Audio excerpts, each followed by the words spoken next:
Hi guys, welcome back. मैं हूँ दीक्षा और आज की वीडियो में मैं बात करने वाली हूँ कि किसी का क्वेश्चन था कि दी आपने अपने हस्बैंड को एज बॉयफ्रेंड कैसे मैनिफेस्ट किया था। तो देखिए 6 साल, पूरे टोटल 6 साल है, मतलब 5 साल तो मुझे उनके साथ शादी मैनिफेस्ट करने में लगी, लेकिन उसके पहले का जो 1 साल है वो मुझे लगा था उनको एज अ बॉयफ्रेंड मैनिफेस्ट करने में। ठीक है, मतलब कि हुआ ये था कि मेरी जो खुद की सिस्टर है, मेरी रियल सिस्टर, उनकी शादी के बाद मतलब उनकी फैमिली में और मेरे पेरेंट्स की फैमिली में कुछ ऐसी कहा सुनी, अनबन, बहस वगैरह, ये बहुत सी चीज़ें हो गई थी। मतलब बहुत ही ख़राब स्थिति जिसे जिसे कहते हैं, ये चीज़ें हो गई थी। ठीक है, तो उस वजह से क्या मैं डर गई थी, शादी के नाम से ही मैं डर गई थी कि बाप रे ऐसे लोग होते हैं क्या, ये सब चीज़ें करते हैं।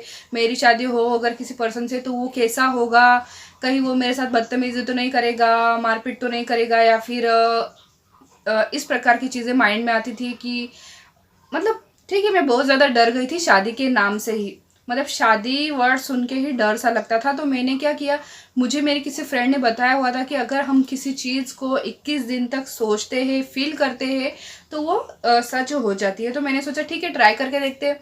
फिर उस समय मैं लॉ ऑफ अट्रैक्शन के बारे में नहीं जानती थी, बस मेरी फ्रेंड ने बताया था तो मैंने ट्राई किया।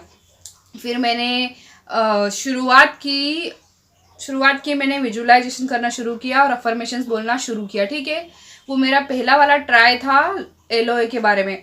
तो मैंने विजुअलाइज करना शुरू किया और मैं बोलती थी कि मुझे जो पर्सन मेरा जो लाइफ पार्टनर होगा, उसकी फैमिली में इतने इतने मेंबर्स होने चाहिए, मैं यही चीज़ भी बोलती थी। साथ ही साथ उसकी जॉब कैश से रिलेटेड होनी चाहिए। ठीक है, और कैश से रिलेटेड मतलब कि जैसे कोई बैंक में या फिर किसी बड़ी कंपनी में, ठीक है, ऐसी वाली जॉब होनी चाहिए, मैं ये सोचती थी। और वो मेरी रिस्पेक्ट करे, मुझसे लव करे, मेरी केयर करे, हमेशा ऐसा पर्सन होना चाहिए। और साथ ही साथ उनकी नाक लंबी होनी चाहिए। ठीक है, मेरा शायद किसी को हंसी आएगी मेरी इस बात से, लेकिन मुझे ना लंबी नोज बहुत अच्छी लगती है। तो मैं ये सोचती थी कि उनकी नाक लंबी होनी चाहिए।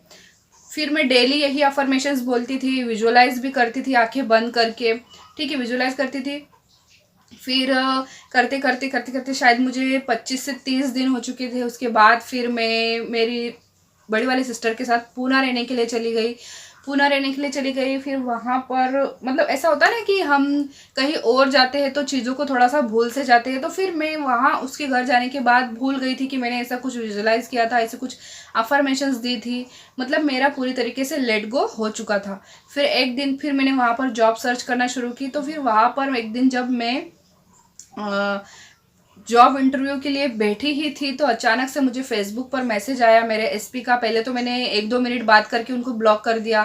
फिर बाद में उन्होंने उसी शाम को उन्होंने फिर मुझे मेरे जो फेसबुक के ऊपर मैंने पोस्ट किया हुआ था, मतलब मैंने सिर्फ उनको मैसेंजर में ब्लॉक किया था।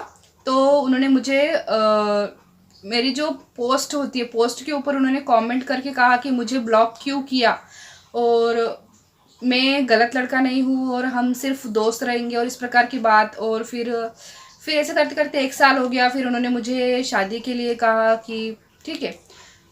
तो सिर्फ उनका सवाल इतना था कि आपने उनको एज अ बॉयफ्रेंड कैसे मैनिफेस्ट किया। तो यही चीज़ मैंने की थी, मैंने विजुअलाइजेशन किया था और अफर्मेशंस में बहुत ज़्यादा ताकत होती है, तो मैंने अफर्मेशंस दी थी। ठीक है, रोबोटिक अफर्मेशंस भी आप इनको कह सकते हैं, लेकिन मैं रात को सोने से पहले ही ये काम करती थी, अफर्मेशंस में बोलती थी। तो अगर किसी को ऐसा लगता है कि मुझे भी मेरा मनचाहा जीवन साथी मैनिफेस्ट करना है तो आप बिल्कुल कर सकते हो। तो मिलेंगे अगले वीडियो में, तब तक के लिए अपना ध्यान रखिएगा। Bye bye.